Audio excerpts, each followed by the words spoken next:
Every one of us wants to get rich, which requires an immense hard work.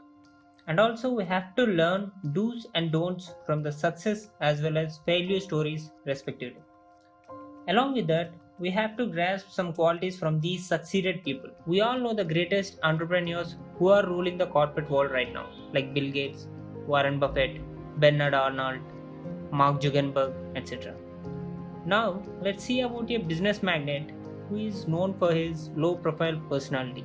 He is Mr. Ma Huateng, also known as Pony Ma, founder, chairman, CEO of Tencent, Asia's most valuable company and one of the largest internet and technology companies in the world.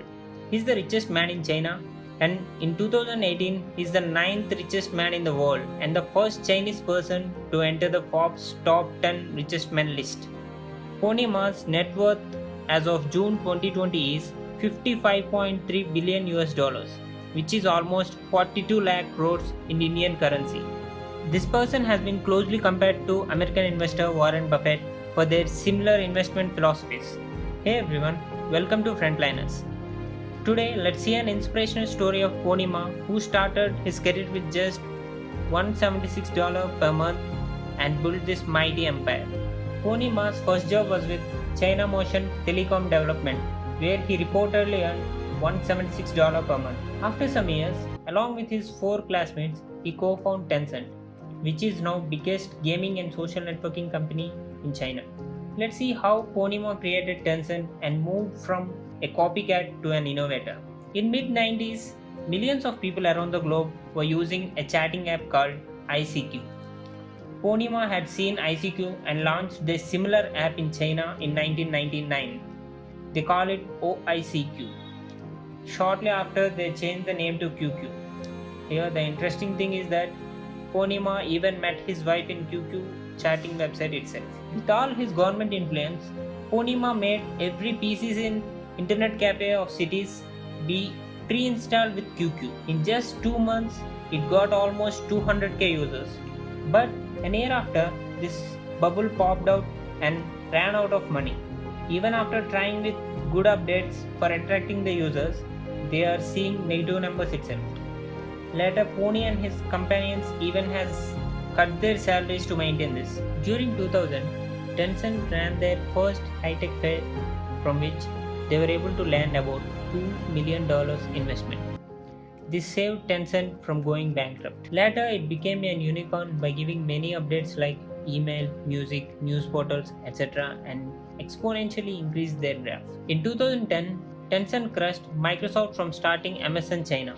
They formed a new team and developed a messaging app WeChat, which is completely copied to WhatsApp at the beginning and launched in 2011. WeChat became an instant hit.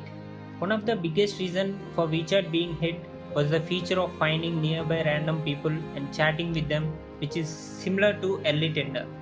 This made people stay longer inside the app. After about 1 year, they got over 100 million registered users. They continued developing WeChat by adding voice and video chat, etc. Within 6 months after getting 100 million users, they crossed 200 million users also. In 2013, they added mobile payments in WeChat, in which we can pay by using WeChat wallet, credit card, debit card, etc. Later, they added possibility to pay for taxes, coffee, meals, online shopping, etc. In 2014, they bought an online store company and soon launched WeChat Store. Nowadays, Chinese are using it for many things. Instead of using multiple apps, they use WeChat to book a cab for office, chatting with colleagues, payment at dining, whatnot, everything. Tencent made every single need of public fulfilled under a single application. Instead of calling it as an app, we can call it as mini operating system. Tencent now became a mighty unicorn in the world of worth about $500 billion. So, after seeing all this, what can we learn from this person? Let's see about that. Point number 1. If you want to get rich, don't get satisfied with your monthly salary. Because $176 is a fair amount for a person of that age in 90s. So slowly start by making side hustles and then start a business of your own. Point number 2.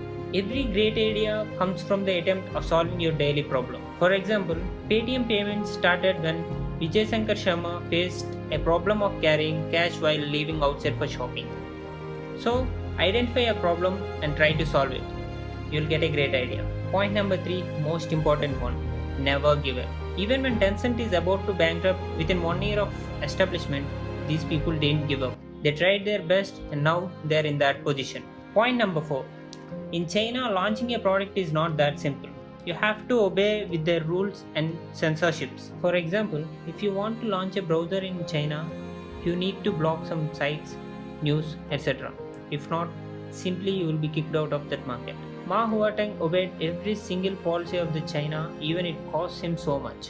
One of the most controversial thing he did is when government said that the game was too addictive for teenagers and limit it for 2 hours a day per person and restrict access for children after 9 pm. Without a single word, Ma did this for them. Here, he shown his philosophy that if you can't beat them, join them. So, that's all for the video guys.